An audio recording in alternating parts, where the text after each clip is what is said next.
Mu Rwanda mu gitondo cyo kuri uyu wa gatatu Minisiteri y'Ubutabera yasezeye ku murambo w'umunyamategeko wunganira abandi mu nkiko Maître Janvier Rwagatare n'umuhango wabereye mu cyumba cy'urukiko rw'ikirenga. Uyu munyamategeko yitabye Imana mu mpera z'ukwezi kwa 12 mu mwaka ushize wa 2022. Yaramaze imyaka 8 yunganira umuryango wa nyakwigendera Assinapol Paul Rwigara mu manza baburana na leta y'u Rwanda. Mu kiganiro cyihariye haye ijwi ry'Amerika, Madame Adeline Mukangemanyi Rwigara yavuze ko urupfu rw'uyu munyamategeko rubasigiye icyuho gikomeye mu manza yaburanaga. Yatangiye abwira umunyamakuru ijwi ry'Amerika Eric Bagirubusa icyo bazibukira kuri Maître Janvier Rwagatare.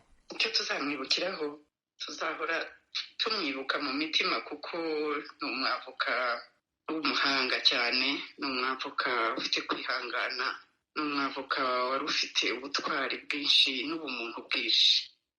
Yabigaragaza gate? Yabitugaragarije kuko umunsi wa mbere tumenyana, amezi make nyuma y'uko umutware wanjye yicwa, nijoro ntazibagirwa kuko naragoswe, asa n'abanyibye ari mu kagoroba k'ijoro masaha moya.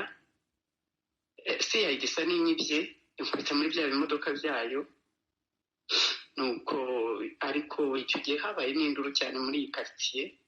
Nijoro ryari tragique niko navuga. Hanyuma numvaga ari ugupfa, ndagenda mbura umwavoka abana baramushaka baramubura, kandi twari tubafite kuko twatangiye imanza kuva yicwa. Ariko we ntitwari tunaziranye, sinzi umuntu wamurangiye abana, baramuzana ankuzamo mu gitondo. Bituma ntamaramo weekend kuko hari vendredi, hari kuwa gatanu nkajya njya kwitaba, araza aramburanira ankuramo, kandi tutaziranye, abandi batinye. Ubwo rero twarakomejanye imanza zacu zerekeranye n'ubucuruzi zose, izo kutwiba ibintu, yabaruye ruganda bashimuse, yabaye kiriya kibanza cyo bashatse kwiciraho umutware wanjye muri 2007, kiriya cyo haruguru ya peage bashatse kwiba, yaba iriya hoteli bashenye, yaba iyi hoteli bashakaga gushimuta muri iyi minsi n'ubu bakisunuta ubuzuru bayishaka, yaba hariya hepfo ziriya manza za Rama, yaba n'izindi manza ntazi. Ni nyinshi cyane, ni nyinshi. Izo zose niwe waziburanaga? Zidafite ishingiro, yaba n'izindi, buriya hari n'izindi, zose niwe waziburanaga. Kandi kimwe kivaho kitararangira bakaba baracura ikindi cyo kugira ngo tudahwema, tutaruhuka. Nawe nyinshi yaziburanaga ari wenyine. Hari igihe abana bose murabizi yuko bigeze abana twese kudufungira ahangaha, kirya gihe yaraburanaga. Ndavuga muri iriya myaka ya mbere tutaranafungwa, agiye n'abakobwa ngo dufungirwe hahandi muri Rupfu hari i Remera. Burya nabwo nabanje kuba mboshye n'abana bose hano, icyo gihe yabaga aburana, kuko hari izindi manza zitigeze zinajya ku mugaragaro. Ibyo byose yabaga birimo, afite amadosiye yacu menshi. Rero abana cyane cyane Anne niwe watangiranye nawe, Rugwiro nawe aza bifata, barakomezanya bombi. Noneho ndetse Rugwiro aza kubisigaramo wenyine, barakomezanya, nanjye noneho nza gukomezanya nawe. Ariko n'igihe yabaga ari wenyine yabijyagamo, agaha raporo abana, nanjye bakampa raporo. Ndetse mu bihe byinshi muzi ko nabaga ndahari. Ni umuntu mu nkiko usibye ko infatigable, umuntu utananirwa ari Imana, ariko yambereye umuvandimwe pe, yambereye umuhanga, umuvandimwe uwo ntashobora kumenya uko mvuga, kuko kugira ngo ubu ukiri kumwe no kwa Rwigara kugeza uyu munsi hafi imyaka 8, ni ibintu bidasanzwe. None muravuga izo manza asize, birumvikana n'icyuho abasigiye. Murabigenza mute muri izo manza zindi yari yaratangiye, kandi ko wenda zari zimaze n'imyaka itari mikeya? Umva, burya abantu tujye tubura uko tugenza, ariko Imana ntijya uko igenza. Uko yamuzanye irazana undi. Ubitihise ba nyir'ubwite bazitekinika, bazifaburika, nabo barabizi yuko ari bakarubira gusa ntacyo bazageraho. Bitihise babivemo. Ariko nta mpungenge na gatoya, Monsieur Bagirubusa, nta muntu utagira umusimbura kereka Imana. Yesu niwe udasimbura. ubushize muburana mu rubanza rwa cyamunara na banki y'ubucuruzi yakoje banki mwasabye ko barusubika ariko muravuga muti igihe barushyiriye nibiba ngombwa ko azaba atarakira muziburanira aho muracyahagaze kuri uwo murongo?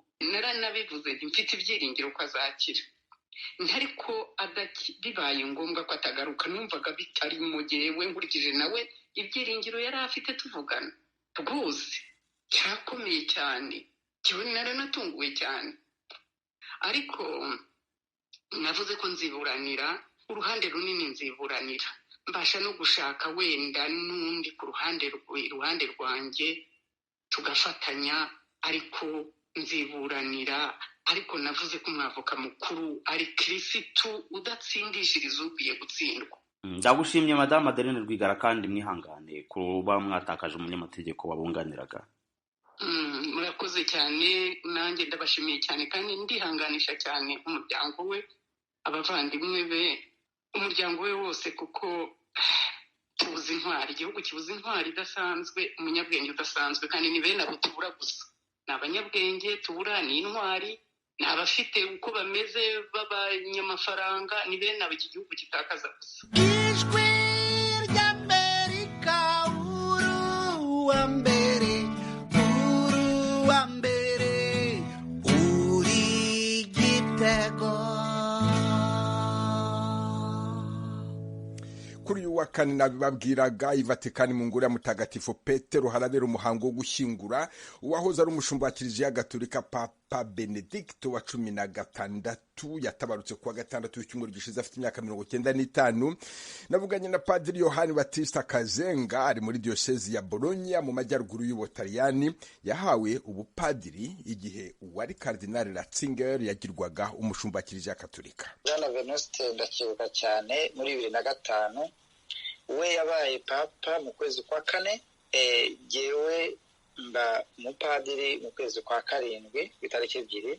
Icyo gihe mu Rwanda hari harabaye itangiro rya stage ku bafaratiri abo twari kuhabwa bamwe bari niho babaye abadiyakone bityo ni uko nguko byaje jewe mbohabwa icyo gihe jenyine n'undi mupadiri w'umusereziyani wawuherewe i Kigali witwa Pascal ubu sinzi ahantu ariko afite ubutumwa. Ibyo rero byaranshimishije cyane nkabona mukunze iratwiyitaga twebwe twiyitabye n'umupadiri abana ba Papa Benedicto wa 16. Urumva rero mbuze umuntu nibonagamo cyane ariko naruhuka amahoro. Afurika muri rusange cyangwa se u Rwanda by'umwihariko byo byazamwibukira kuki? Mbere na mbere ndibuka muri 2007 u Rwanda rwibuka jenoside Papa Benedicto wa 16 ubu wavuye mu isi yanditse ubutumwa yabwandikira umuyobozi w'igihugu n'abanyarwanda muri rusange agaragaza ko yifatanyije n'abanyarwanda muri ako kababaro bahuye nako muri icyo cyago cyagwiriye u Rwanda kandi abigaragaza nk'umushumba wa Kiliziya agaragaza ko yifatanyije n'abakristu bose ndetse n'abandi bose atari abakristu gusa atitaye ku idini atitaye icyo ari cyo cyose cyangwa mu politike ahubwo nka mushumba witaye ku bantu bahuye n'icyago gikomeye cya jenoside asaba kandi abasabira ko umurongo wo kwiyunga igihugu cyafashe kugeza ku banyarwanda wo kwiyunga ashyigikira uwo murongo asaba n'abanyarwanda gufatanya kugira ngo bagere ku bwiyunge bwa nyabwo mu bukristu kandi bunze ubumwe mbese abyita urukundo rwa kivandimwe ubumwe bwa kivandimwe amahoro ya kivandimwe. Ku Rwanda ikindi kintu tuyindi kimwubikiraho ariko jewe nabwiwe ubu Karidinali uriho ikigiye mu Rwanda icyo yayoboraga seminari Karidinali Kambanda Antoine nuko yambwiye ko akiri umusaseredoti yigishaga muri za teolojiya mu Budage yari yarifuje kuza no kwigisha mu Nyakibanda ndetse hari n'ibaruwa ye rwose wajya mu biro bya recteur yayisangayo ivuga ko kuva kera u Rwanda rwari rumuri ku mutima ariko binavuze ko iyo aza kuza kwigisha mu Rwanda icyo gihe ntabwo aba yarabaye papa. ibyo sinamenya ubwo yenda ni uburyo Imana yashatse kugira ngo imutegurire ubwo bushumba bwa kiliziya. Ndiho ndareba ukuntu yari yabyifuje kandi iki ni igikorwa cyari kugira akamaro.